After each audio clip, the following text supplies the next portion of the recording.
Olivier Sanguy, vous êtes responsable de l'actualité spatiale à la Cité de l'Espace et de Toulouse. Ce qui s'est passé aujourd'hui pourrait mettre en péril la mission? Oui, clairement. D'ailleurs, c'est admis par la société privée Astrobotic, qui sur Twitter a signalé que maintenant ils étudiaient des scénarios alternatifs de mission. Donc, est-ce que ça veut dire que l'alunissage ne peut plus être fait? On peut malheureusement le craindre. En tout cas, ça va être confirmé dans les heures qui viennent. On devrait être fixé dans les prochaines heures. Ce vol en lui-même, qu'est-ce qu'il devrait permettre d'observer? En quoi cette mission, au-delà évidemment de l'exploit de permettre de poser ce module, cet appareil sur la Lune, a un intérêt au plan scientifique? Alors, il y a un intérêt au plan scientifique parce que la NASA avait mis à bord de Peregrine, enfin a mis en tout cas pour l'instant toujours, 5 instruments scientifiques. Donc c'était l'étude de la Lune assez classique, je dirais. Ça s'inscrit dans le retour habité, cette fois-ci, vers la Lune, où on fait toujours, on l'avait déjà fait pour Apollo, on fait des mesures.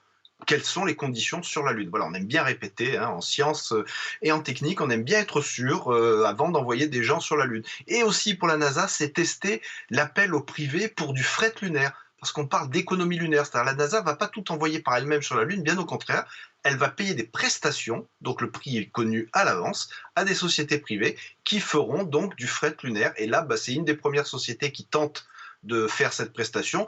Il y en a beaucoup d'autres qui attendent leur tour, donc la NASA fait en fait une sorte de sélection.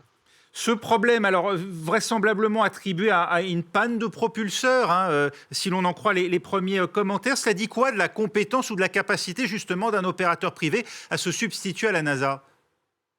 Ouais, malheureusement le spatial, c'est très difficile. Je veux dire, même une société qui aurait beaucoup d'expérience pourrait être victime d'une panne de ce genre-là, hein. Aux États-Unis, on dit space is hard. Autrement dit, le spatial, c'est difficile. Maintenant, il est vrai que la NASA essaye d'avoir des tarifs plus bas. Donc, il y a un moment où peut-être le tarif est trop bas. En tout cas, c'est le principe de ce programme qui s'appelle CLPS. Vous allez tout de suite comprendre, c'est Commercial Lunar Payload Services. Donc, autrement dit, c'est des services de fret commerciaux. Donc, en fait, la NASA veut avoir des tarifs garantis à l'avance, quitte à prendre un petit risque et surtout avoir plusieurs prestataires. Hmm. Si l'un des prestataires ne fait pas son boulot, elle a comme ça un prestataire B, puis C, puis D éventuellement.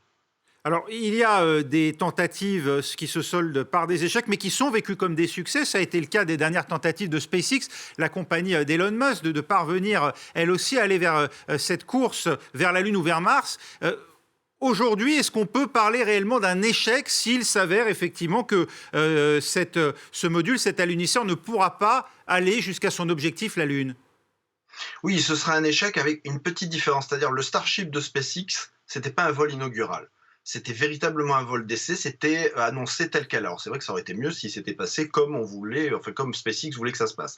Là, Peregrine, c'est un petit peu plus compliqué, c'est un petit peu un vol d'essai, mais c'est quand même aussi un vol inaugural, c'est-à-dire il y avait des expériences à bord. Dans le Starship, il n'y avait rien, il n'y avait aucune charge utile. Là, dans Peregrine, il y a des clients à bord, c'est différent. Maintenant, pour le côté positif, n'oublions pas que le lanceur qui a été utilisé, le Vulcan Centaur, lui a réussi son vol inaugural. Donc là, il y a une société américaine qui a à nouveau un lanceur qui fonctionne et qui pourra d'ailleurs servir pour des missions, mais pas que vers la Lune, aussi pour d'autres missions américaines.